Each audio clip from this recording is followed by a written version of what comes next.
We're back with Mike Quincy from Consumer Reports. He's answering your questions about car maintenance and things. This person is saying, we're looking for a new car, but the prices are really high and the cars are hard to find. When will the inventory of cars go up and the prices go down? Wow, that's an awesome question. I'm not an automotive analyst, so I don't know for sure. I do know that there's still a semiconductor shortage, and right now is an absolutely awful time to buy a car. So my advice to you is if you can put it off until inventory gets a lot saner. Right now is a total seller's market, and again, I'm repeating myself, but it's a terrible time to buy a car. Hey, this is back on the oil changes. This person says, if you have synthetic oil in your car right now and your car does not require it, can you go back to using regular oil on the next oil change? As long as you're kind of driving in a normal fashion, and by that you're not hauling like heavy loads in like the back of a truck, you're not towing a big trailer. If you're just kind of doing normal day-to-day driving, I would say you could just go back to using regular oil. But again, check your owner's manual. Okay. This person's asking, does running the AC use more gas than not running it?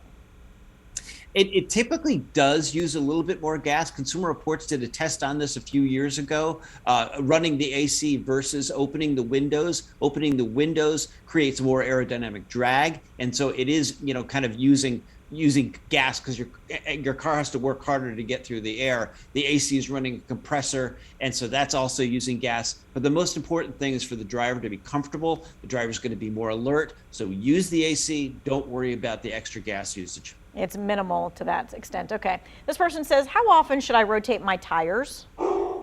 Well, again, you need to look at your owner's manual, because that is going to tell you the proper times to do it. And so every car is a little bit different. Subarus, for example, are very specific about the order that the tires are rotated. And I don't know if you can hear that right now, but that's my dog barking in the background because I'm still working at home. Yeah, that's okay. No worries, no worries. All right. How about this one? Is there a better way to check the level on the oil? This person says there's got to be a better way than using the dipstick.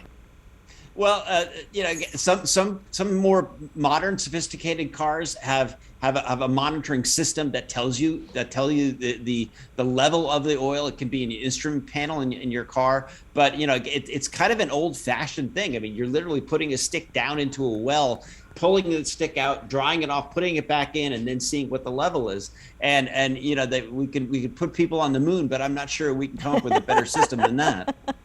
Okay. All right. This person says, I haven't changed my brakes in over 100,000 miles. They don't make noise, but should I go ahead and change them regardless? Stop right there. 100,000 miles in between brake changes seems awfully excessive to me. I would be really worried that the pads and rotors have been worn down to nothing. I would definitely bring your car in as soon as possible and get it checked out, unless you have some freak of nature brake pads that never wear out. 100,000 miles in between brake jobs seems to be a lot to me. Absolutely.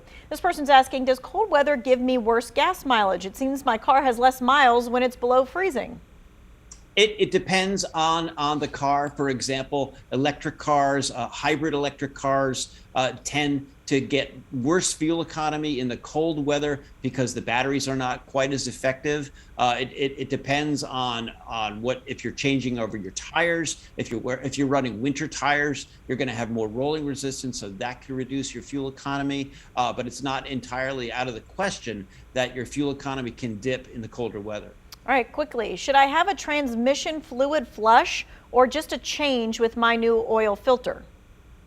Depends on the car. Some transmission cases are sealed. That is, the fluid is good for the life of the car. Other cars, you definitely need to rotate it in and out. Again, check the owner's. I sound like a broken record, but check your owner's manual. That's gonna have the best. It's gonna have a better answer than Mike Quincy from Consumer Reports. Let's put it that way. Right. I mean, that is the rule of thumb. That's the manufacturer. That's how they made it. That's how they designed it. That's how they want you to take care of it. Okay, Mike Quincy. And thank you so every much. car is different. Every car is different. All right. So Mike Quincy from Consumer Reports. Thank you much. If you missed any of this, we're going to post all of this, all of his expertise. It's going to be in the Two Wants to Know section.